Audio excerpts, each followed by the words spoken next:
Welcome to our event. We are hosting Dr. John Willison from Calgary, which is located on the traditional territories of the people of the Treaty 7 region in southern Alberta, which includes the Blackfoot Confederacy, comprising the Siksika, the Piikani, the Kainai First Nations, as well as the Tsuut'ina First Nation and the Stoney Nakoda, including the Chiniki, Bearspaw, and Wesley First Nations.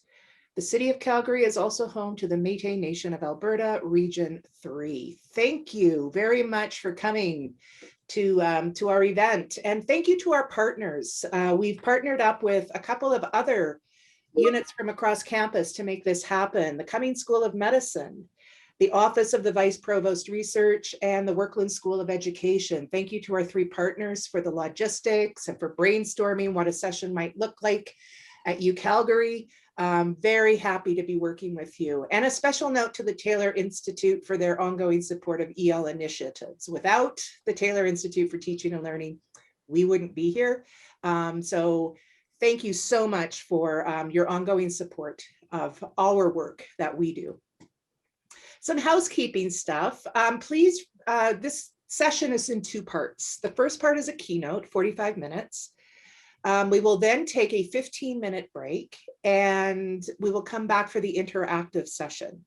Please remain muted throughout the keynote address. If you have questions or need clarification, please feel free to throw it in the chat, and either Kara or myself will communicate that to John, and then we will hopefully get answers to those. Even if you do have questions, throw them in the chat as well if they're not urgent or time sensitive, and then we will come back to them in the Q&A. This session is being recorded, so hopefully people are okay with that. It will be uploaded to various sharing services at another point.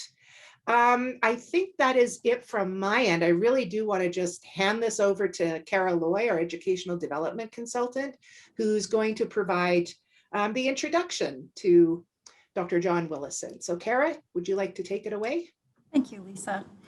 So what can I tell you about Dr. John Willison? He's a senior lecturer in the School of Education at the University of Adelaide in Australia. His research specializations are in higher education, curriculum and pedagogy, learning sciences and science education, teacher education, and professional development for educators. He was inducted as an Australian National Teaching Fellow twice, in 2014 and as a Senior Fellow in 2016. And his renown, in my estimate, has come about thanks to his role in co-developing frameworks, resources, and tools, including the Research Skill Development Framework, affectionately called the RSD, the Work Skill Development Framework, and a recently authored open source book published by Springer Online in 2020, entitled The Models of Engaged Learning and Teaching, Connecting Sophisticated Thinking from Early Education to PhD. I first encountered Dr. Willison in person at a couple of conferences hosted by the Council on Undergraduate Research in the Southern USA. And a few years later, I hosted him during his most recent visit to Canada. He was interested in avoiding the hotel circuit, and so I welcomed him to stay with my family. This was an unusual and highly entertaining adventure. It was also a masterclass in areas of great intellectual interest to me, and it has been a privilege to call him a friend ever since. One of his works is a collection of peer-reviewed articles published as a special issue in the Journal of University Teaching and Learning Practice that explored the RSD framework from different perspectives. This journal featured an article co-authored by UCalgary academics from the Workland School of Education, several of whom are here today, Doctors Michelle Jacobson, Mary McDermott, Barbara Brown, Sarah Eaton, and Marlon Simmons, who is my doctoral supervisor as well. So this is coming full circle for me, and I'm so delighted that so many of you are interested and wanting to value experiential learning and undergraduate research in your programs and offerings. Let's welcome John. Thank you very much for that warm welcome, Kara, and really appreciate your hosting the event, Lisa. And it's really wonderful to say good afternoon to you at University of Calgary, because I bring you the greetings from Adelaide, where it is nice, 9 o'clock in the morning or so, and we're going to have about a 36-degree day today. We're just starting a fringe festival event for Adelaide, and I feel for you on the other hemisphere where you're freezing cold at the moment, but I understand it's starting to get a bit warmer, so I wish you all the best with that.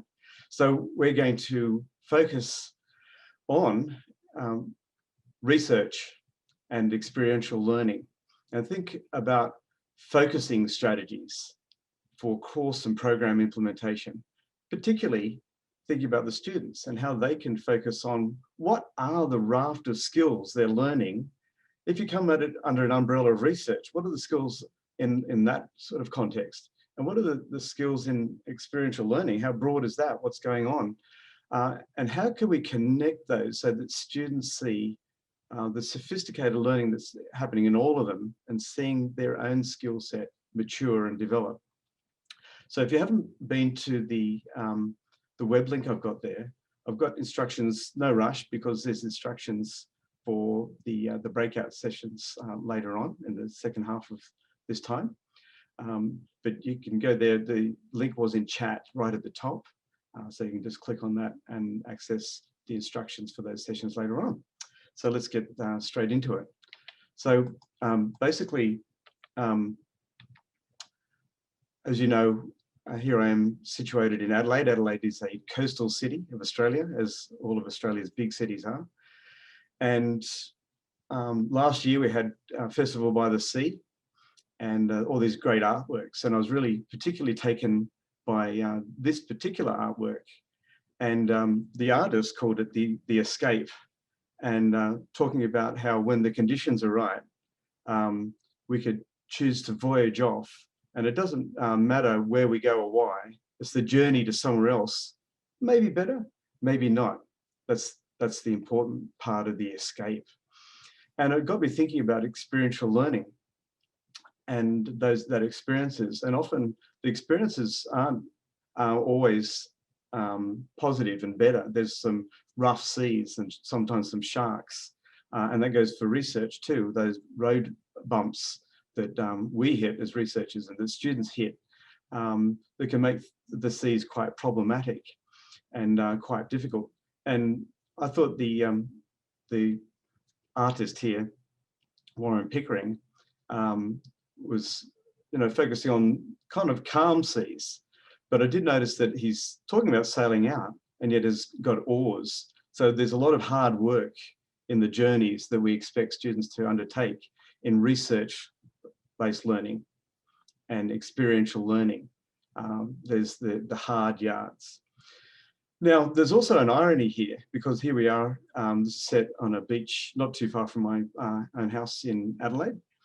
And but of course, this same symbolism is very much controversial in Australia, as it is in Canada and many places in the world now, because this is a site where Europeans came and took hold of Australia as if it was their own, completely disregarding the original custodians of the land. So I thought there's quite an irony here that whilst this is a beautiful piece of artwork, there's also some sense of cultural clash. So I'd also like to acknowledge and respect the Kaurna people, the traditional custodians of these ancestral lands we call the Adelaide Plains. I acknowledge the deep feelings of attachment and relationship of the Kaurna people to country, and respect and value their past, present, and ongoing connection to the land.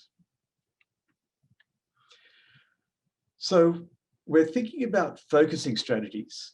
That's helping us as colleagues focus and understand what we're doing, what others are doing in areas that are connected to us, but also more broadly, because students are engaged in whole programs of study, and there's a certain breadth and broadening of those. And so what we're looking at today is really how to focus the eye, how to see things a little bit differently, or how to frame things so we look at things anew. And so when we're thinking about the experiential learning, the research work, how can we frame it? How can we focus on it so we see it in a fresh light, in a more connective light? Because research can be a doorway into really rich and new experiences.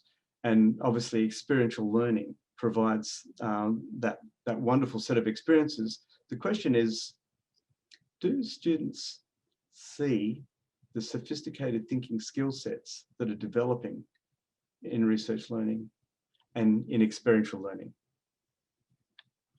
So we've had our own experiences. Before COVID, Australia was making a lot of world news because we're on fire, and kind of everyone's forgotten now because COVID has taken over in so many ways. And I'm sorry of your suffering in Canada and the loss of life that you've had there. And hopefully we're slowly moving out of that whole routine.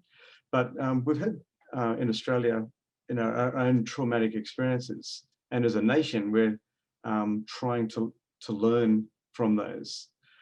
So when we're giving experiences to students, we're not trying to be traumatizing them, but trying to help them to make the most of their learning. So as Lisa said, as we move through this session, do use the chat function, ask questions, make comments. Some of these might be fed to me by Kara, and some of them might be just taken care of in Q&A. So we are thinking about focusing strategies and what that might mean for course and program implementation. And I've already provided different sort of visuals and different types of experiences you might have in terms of travel and trauma and all sorts of things. But what we're really thinking about is, especially more than anything else, helping students to see that sophisticated thinking that we are weaving and trying to nurture in different research experiences and experiential learning. But they're so different. The question is, can we build in some sort of conceptual spine that connects them? Something that's flexible and alive and not limiting and not restrictive, but really supportive of conceptual understanding. So in order to make that connection, we're providing courses and experiences like in labs, in the field, in sort of individual work, and in engineering projects and group work, and engagements with communities like schooling. And we're providing all this great diversity of experiences through our students' programs, both in curriculum and extracurricular, and also in addition, things that they may take on their own back. John, may I interrupt for one moment, please? Please. We are having trouble seeing the very bottom of your slides. It might be because of your display settings. Is there any way you could make the slides, perhaps the ratios a little bit smaller? Sure. We'll see if that will help. We're just missing some of the text there on the bottom, right at the end. Okay. Actually, maybe the easiest thing for me to do right now, so would be to, because if I start to modify things, yeah, I think I'll just move into this mode and just use the edit mode. Does that make it easier? Will that work for people? Can we see a show of thumbs up if that's an improvement? We're getting some yeses in the chat and such. Thank you, John. Sorry to interrupt. No, that's good. I mean, so I just won't use the fly-in functions. So I'll just make that a little bit smaller. So whether we are thinking about research learning in coursework or extracurricular activities, I just had my first actually summer research scholarship students who are just completing today, and they've done some great research underpinning a big grant application I'm doing, and we kind of engaged as a team. I've done most of my work has been in curricular research-based learning, but whichever models, the research learning is complex, sophisticated. But then we've got work integrated learning, or I think you might call it cooperative learning, and internships, and students that are placed in industry and working context and the richness there. You have travel contexts and volunteering in communities, or even going overseas, team-based projects, and a whole raft of different experiences. So as I said before, how can we take those extensive different types of experiences and join them together with a conceptual spine? And one thing Lisa said in this preparation was, often people turn up to sessions like this with different language, but saying the same thing. And that completely resonates with me because in the work I've been doing, initially starting on research skill development, as Kara said earlier on, we found that people say, "We really like what you're representing here, really thinking through the issues of how to explicitly and coherently develop students' research skills.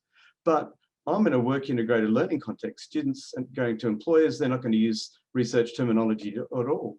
And starting to shift the language, but in some ways, like Lisa said, saying the same thing, the same sophisticated learning, but couched in appropriate terminology that fits the context. And for quite a few years, maybe 10 or 12, we tried to say, well, maybe you can frame this as research learning, but that didn't fly. So the conceptual spine we're talking about today is a very generalized version of the research skill development framework as the models of engaged learning and teaching. And that very general name, I'll show you how it came about and how it can help students focus, or help us focus on for our students' thinking. So to make this tangible to your students and my students, we interviewed a lot of graduates and ongoing students who had explicit research skill development during their program. And this particular student had actually been on a volunteer experience in Cambodia, and said, before I left for Cambodia, I actually took a silver fluoride, which is a product that we don't even actually come into contact with in the Bachelor of Oral Health. So I was doing a lot of research with that. I ended up purchasing some and taking it over with me, and I was using it a lot when I was over there. And this gives a nice sense of the overlap, the conceptual connection with an experiential learning volunteering context, working in a village and oral health, and the research processes that the student was doing in that context to make it rich and worthwhile. And the content was not in their course because silver fluoride is out of vogue in Western contexts because it does certain things to teeth. But they found that the people really appreciated it and valued it because it saved their teeth in this context. So I think when we're helping the students to see connections, it's this sort of thing that we're really wanting to see come out richly.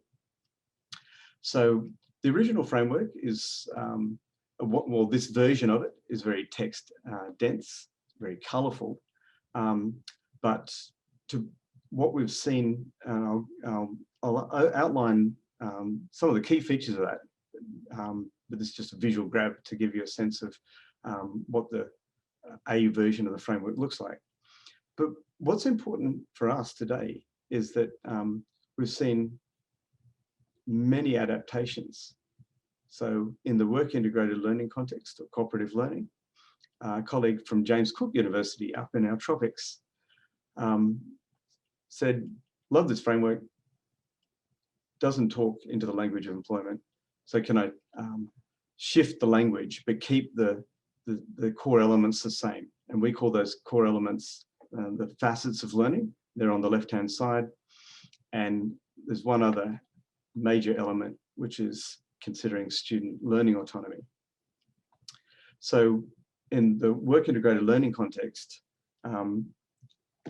Sue Bandranaike found the general frame conceptually was valuable and the terminology needed a shift. Monash University just recently actually said, if we're we're in the library, we're focusing on library academic collaborations, and we really want to focus on digital learning. And so they developed this framework that mirrors the RSD, Digital Skill Development Framework. I noticed we got some colleagues from engineering here. So this particular version, this pentagon within a pentagon, is extremely important for us and our project because it was made by students for students. So this is actually made for first year students by second, third and fourth year and mechanical engineering students. And they really saw this as optimizing problem solving and giving the students a way to think systematically about problem solving from first year that integrally brings in, for example, communication rather than making it peripheral to the problem solving process, which solved a problem for themselves. And we'll come back to this configuration later on when I'm describing the facets in a bit of detail. So in early childhood, a teacher, a music teacher, said, these facets I'm going to represent as a song to students. And on our website, you can hear the students singing Research Mountain. And there's no video of them, but they do all these actions to it, just to convey that this is something that can broadly capture sophisticated thinking.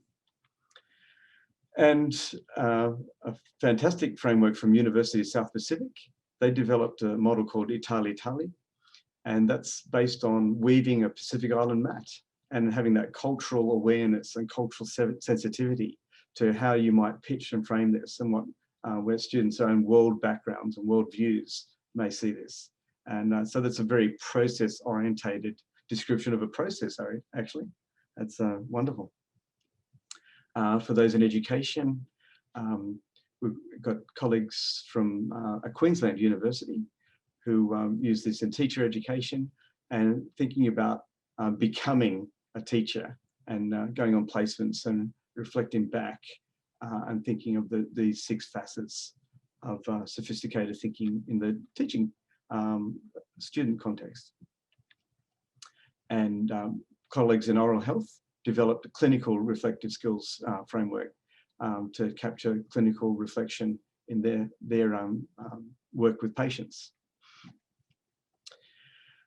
Now, so the general version, as I said, is models of engaged learning and teaching, because we went from trying to arrange things as research skill development and finding quite organically that people wanted to make it their own. And that's what I invite you to do, is to think, is there something in the parameters that I'll be sharing in a second, something that captures broadly what you're doing with research learning, experiential learning, and that can also connect to other experiential learning and other research learning. So students start to see that through line, join the dots, or as I said earlier, the conceptual spine. We have the individual vertebra, but they're not like an ossified dinosaur skeleton. They're a spine, living, flexible. And so there are models of engaged learning and teaching that share the 6 facets and then the consideration of autonomy. And I'm going to ask you to focus in our first activity on Embark and Clarify. So I'm going to go through that in a little bit more detail, because it's very central to many of our research and experiential learning processes, because it's all about purpose. What are we trying to do here when we launch out and become clear? And often, like the voyage of our first nations people made to Australia, there was much island hopping, and there was embarking and re-embarking, embarking and re-embarking to make it to the continent of Australia. So this is a very complex area because there's so many different ways we begin. And this is probably the facet that disguises the connections between research learning and experiential learning, because there's so many ways to begin. It doesn't sound like there's too much overlap at first look, but we'll see when we go through that, and also what you think. But then I'll just go on the facets on the outside Pentagon to find information and to generate data using discipline-appropriate methodologies, both in the finding and in the methodologies employed. And the central question is, what will we use? Do we generate a lot of data in the chemistry lab or in clinical environments, but it's already been published? Do I need to find things that are already there? Or looking around, I do need further data, and to help students to understand the process of not just blathering on, but really making sure that they're very aware of what's there before they move into a process of generating. And if you think about that in experiential learning context, it can often be about finding information that exists in a culture or in a workplace, and like not trying to make things up unnecessarily. Then we have to evaluate things. Is that trustworthy? Is that published article trustworthy? Is what I was just told trustworthy in the employment context or in the community context? Reflecting on the process and improving my own learning within it. And a central question that's so vital for across education and across citizenship, as your southern neighbours have demonstrated, that what should we trust is absolutely pivotal. Organise and manage. So there's discipline appropriate and context appropriate ways of organising information. There might be a nursing or medical ward, or a school environment, or it might be a laboratory. But the organising process of data and articles, readings, the organisation process is complex, managing time and teams, and a central question, how do we arrange?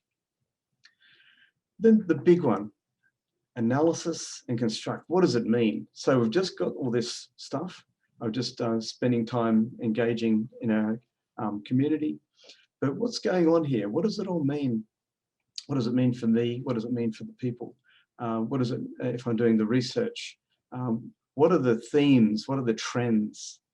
So that we can get to the point of constructing that deep understanding. And sometimes students and we have aha moments, see what's going on. And sometimes it's a slow dawning, but this is something we yearn for as educators, for students to have that deep sense of meaning within our courses and in our extracurricular activities. And communicate and apply.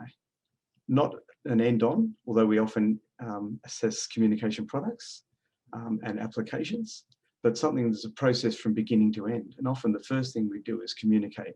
And often we're applying our current knowledge to the issue at hand. So communicate and apply is from beginning to end, and as are all the facets really. But the central question there, how do we relate?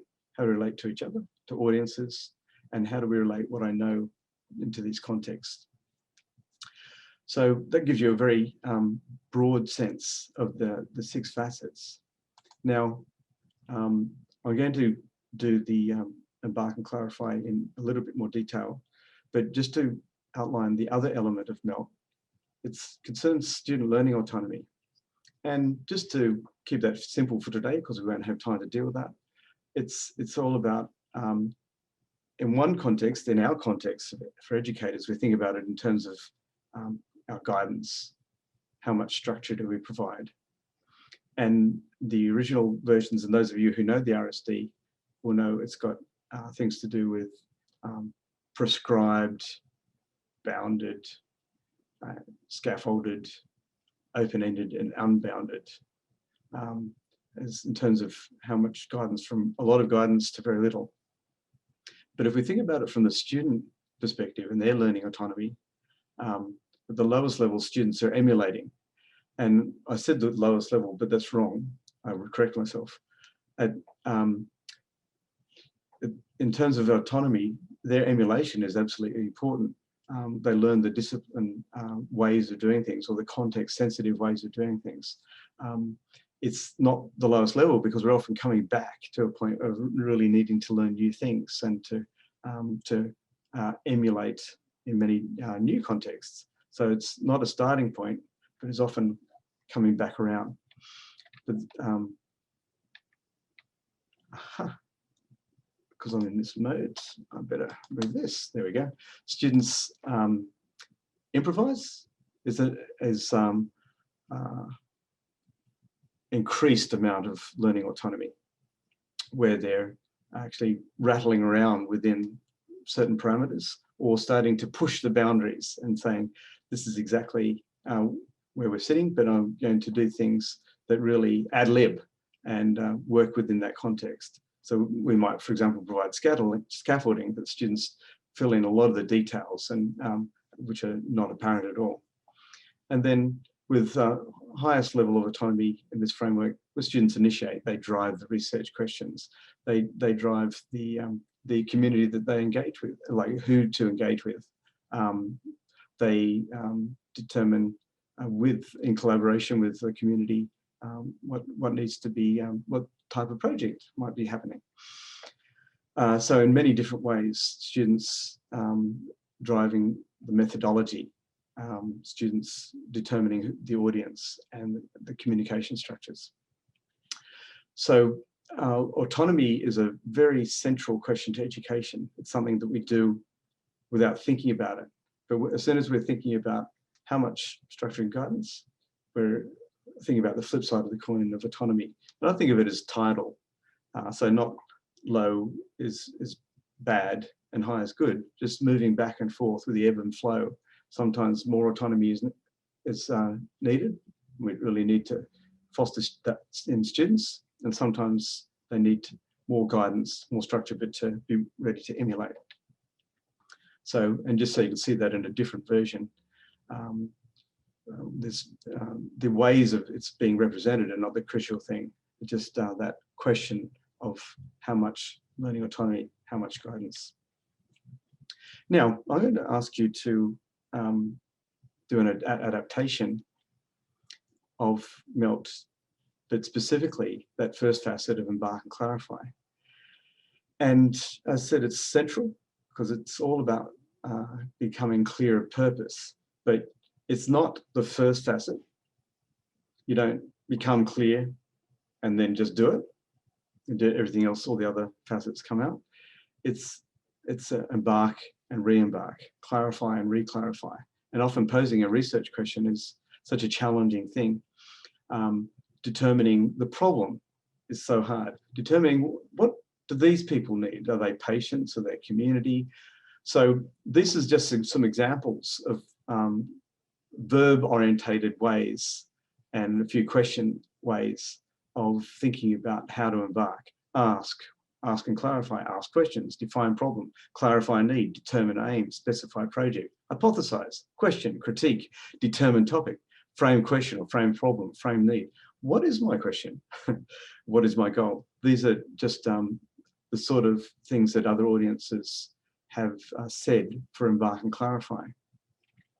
Now, so what I'm going to ask you to do is to actually choose one research-based learning context or one experiential learning context that you're somehow associated with, and think for that one context, what strong verbs would you use? So the question and answer garden, I'll drop this link into chat, but it's in that WordPress link that you went to originally, hopefully. So if you've got that, then you've just drop that. And what I'm going to ask you to do is to enter, you can enter a single word or a couple of words as in those examples. Answer Garden limits you to 20 words. So 20 characters, sorry. But we're going to generate a word cloud from this and see the range of different answers. So we're after diversity. So there's no correct answer, of course. It's just you thinking, how do I ask students to go through this very complex process of beginning? So if there's any questions for clarification, throw that into the chat and I'll have a look at that. But otherwise, I'm going to give you a minute to go to Answer Garden, to put in your word. And if you're really itching to put in a couple, then hit enter. Like if you want to use both hypothesize and question, just hit enter. Remember, you could use 2 or 3 words maximum any one entry. So if anyone's got any questions to clarify, ask it now. Otherwise, I'll give you a minute silence, and then we'll go to Answer Garden and have a look.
That's looking very cool.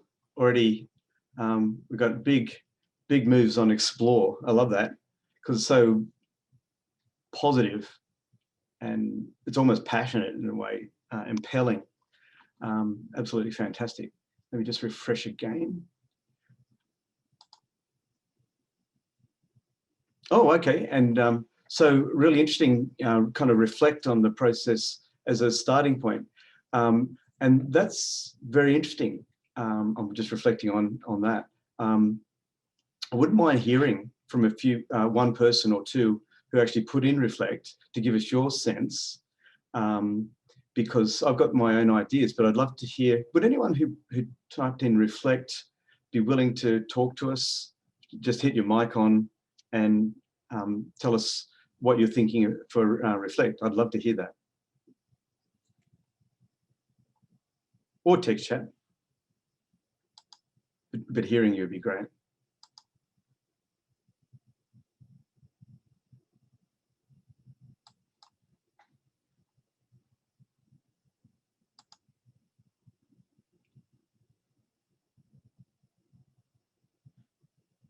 Okay, thanks. Yeah, reflection is a means of clarification, and anyone else who also put in reflect. And that kind of, it's interesting because explore is that launching out and sort of getting your feet wet, I can say here in Adelaide, but of course, as I realized this morning talking to the colleagues before the start, it's kind of more you breaking the ice there right now, sort of getting in there. Explore, you're kind of just starting, but reflect is that sense of, hang on, I'm about to launch, but what am I getting into? And there's a nice 2 sides of the coin there. That's absolutely fantastic. And feel free to throw into text chat. Oh, we've got reflect as a prompt to connect your past learnings. Yeah, beautiful. And I love that connection, that through line, because what else have the students been doing? And some students will reflect naturally. Do we need as educators to facilitate that reflection first? Or do we need them just to get out there and, and then reflect later? And these are really good, important questions. And I think not with the correct answer, but there is rationale for what we do. And we have to be clear about our rationale to give students that focus to understand, well, how come in that first experiential learning thing they gave us, we had to reflect, and the second one just went out into it. But I think when we're clear about rationale and helping students to understand different rationale and different reasons for doing things. And there's another one. Reflection is an essential prerequisite to embarking and clarifying. Yeah, committing to a direction. Beautiful. So these are all very powerful and compelling reasons. So, and that's why I love your process of melting that facet of Embark and Clarify. You're bringing it to life. And that's the nature of melt. It has to become fluid, so it flows. It's heated by the warmth of human conversation. This is a bit of a funny Zoom conversation, isn't it? But it is a conversation. And we're having more of these conversations, this style with students as it is. How do we bring things to life? And that's the nature of melt. And when we think about the other facets, likewise, they need to be treated in a similar sort of way. So hopefully that gives you some sense of the richness here at the university and what's going on. You could, so I'll capture that answer garden and stick it into the PowerPoint for when we make it available afterwards. So that's absolutely fantastic to get that University of Calgary sense. Now, that word connect came out, and why would we connect sophisticated thinking? So as that our colleague said, reflect to connect past experiences to this current one, and that linking, that chain. But we interviewed students from Monash University, and this was a business student, and he was making those connections. I know that research is important, not only from an educational perspective, but if I'm in a work situation, it's just basically understanding what I want to achieve in my role with my customer. And he was boiling research down to a very tangible, practical workplace way of thinking, connecting experiential learning and research learning. And how I actually go about breaking that down into manageable, easy steps. So yes, it's got a practical application in my world, in what I do. And that's exactly what we want our students to see, that practical application of coursework, of reflecting not just on experiential learning and not just on, say, a summer research scholarship, but on regular coursework and things learned and readings and discussions and all that richness, connecting it all together. So you got that beautiful, flexible spine that holds it all.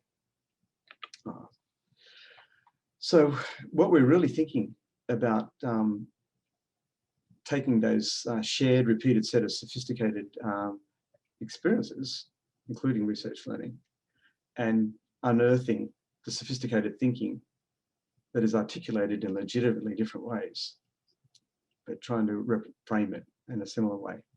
So, and it needs to be nurtured through considering how much structure and guidance, but how much learning autonomy will students be demonstrating. And it can shuttle back and forth through the years of students' program with curriculum and extracurricular activities that rich and develop. And I think using that colleague idea of reflecting on what's happened and connecting to now. So because we've only got a limited time and we want to have a bit of a break before the interactive session, there's resources that are in that link that I showed you. This is a fully open access book because since about 2014, we've been engaging strongly with nations in the Pacific, Cambodia, Vietnam, Indonesia, and really making sure that people in any context, including rural contexts, have full access to all the MELT initiative. And that's very important because there's so many people who have contributed. So the book, you'll see, for example, in chapter 3, many different models of engaged learning and teaching, like some of the ones we showed you. And you'll be able to learn from what other people have done, how they've articulated things. So the website it's been going for quite a while, but we've had a major redevelopment from research to development, just to broadening it to MELT, because we want to bring in that experiential learning. We want to bring in all those different contexts. But probably the best area, the richest area is university learning at the moment. And in that context, you've got examples by discipline. I notice people here in animal veterinary science, and there's ones from medicine, nursing, business. So you could just see some of the ways that people have framed things in those contexts. And importantly, part of the site is evidence of effectiveness. Unfortunately, almost all of this is only in the higher education context. So we're really just exploring in the last 4 or 5 years, trying to get really good high school and primary school collaborations going, and really develop an evidence base there. And there's just some things that are in production at the moment. But so you can see the sense of what difference it's made to students, and so those quotes I was showing you from various publications that capture like graduates from the Bachelor of Oral Health or graduates from the Bachelor of Business. We're just publishing one, got one to review, one from the Bachelor of Animal Science, and the students who moved into a research year called Honours in Australia. So now I'm also aware of the time. So I know Lisa's got to spend 2 minutes in wrapping up. So let me just say, I've really loved this conversation. Really appreciated you sharing your research-based learning experiences, your experiential learning experiences. So thank you, and all the best with your journey and the journey with your students. Thank you very much.